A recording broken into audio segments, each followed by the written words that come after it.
All right, we're on pick number two. The Stanford Cardinals. They won 2 games last year, 13 losses and 1 tie. Ended up finishing last in the Pac-12 North, but it wasn't all bad news as the defense really took a step forward. Now it's just time for the league's worst offense to do the same. And so I wasn't surprised when Stanford came out and took James Hunt with the second pick.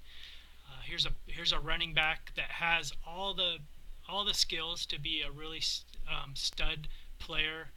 He just doesn't have the game-breaking speed. He only has a 77 speed. But he's a surefire prospect with only 22 vol. So you're looking at a guy that I projected to be a wide receiver when he first drafted him, just because I know that Stanford is looking to add to that wide receiver group with Phillips. Um, but after seeing the second round pick and looking at the roster, there's a ton of wide receivers on this roster that they're going to have to kind of filter through.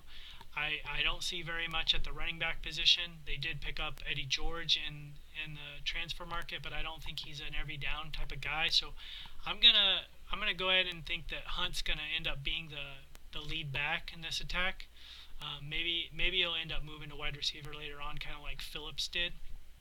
But looking at his ratings, he's pretty much everything you want. Every rating is maxed out except for max speed, which is 77. So that's your thing. If you like speed at the running back position, like myself, this is gonna be a tough one. Um, I like him better as a wide receiver, but we'll see how they do. If that offensive line is going to open up holes, then you won't need that game-breaking speed, and Hunt will probably churn up yards. And they really need to get a ground game going. So I like this pick. With the second pick of the second round, they went with the wide receiver Dale Ferris, and here's another really safe pick. If you've looked at the last 2 seasons for Stanford, they're kind of getting into that mold of being really safe with these high picks. They're not looking to take big chances and busting. And so Ferris is about as safe as it's going to get at the wide receiver position. He's got a lot of different skills. He's got great acceleration.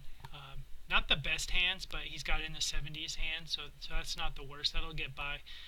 Really like his bump and run avoidance, which is 89, and that's going to be key for him, especially on this new code. Great route runner and good courage and great ball carry. Unfortunately, he's very similar to Hunt in that he doesn't have that speed that you look for at the skill positions. He's only got a 64 speed. But you kind of have to give up an attribute if you're going to get a low vol sometimes, and his 32 vol, that's what the price is the speed. So I do think he'll be successful in this offense and give the young quarterback Rico, who they drafted last year, another target. 2 weapons for that offense. They really need to get this offense going because that defense kept them in a lot of games, and I think they would have been a lot more successful if they could just score some points. Um, Looking at this draft, Sloth wasn't too thrilled with it. He gave them a C plus.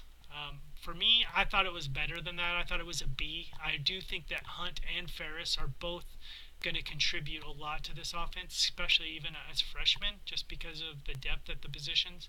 I do think they have some talent both of these players have a lot of talent.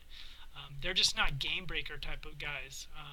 And so we'll see. We'll see how they do in this vanilla offense. Maybe they can start to turn it up and they'll show that the speed doesn't always matter. But I thought Stanford did a nice job. I'll give them a B. So congratulations.